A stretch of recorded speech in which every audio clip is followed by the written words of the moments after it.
Владата синоќа го утврди текстот на предлог законот за регистрација на возила со странски регистарски ознаки со одлука да биде доставен на усвојување во собранието на државата.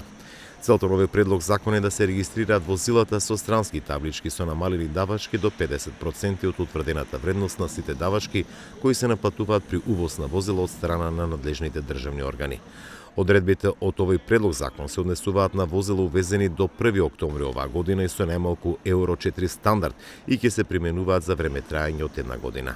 Струмичени пред известен период беа со поделени мислења за можноста да се регистрираат бугарските возила во земјава.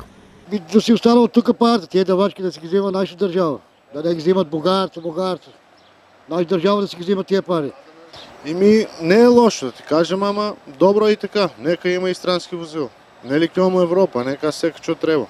Сите давачки и за регистрација и за зелен картон и за се треба се плаќат во нашата држава. Не треба. Како што е така нека си остане. Не треба ништо. Треба да бидат на македонски, како? Нека се легализират. Со оваа мерка ќе се обезбеди системско регулирање на учество на овие возила во сообраќајот во земјава и приход на средства кон буџетот и домашната економија во висина од 25 милиони евра, кои ќе бидат наменети за проекти од интерес на граѓаните, соопшти владата.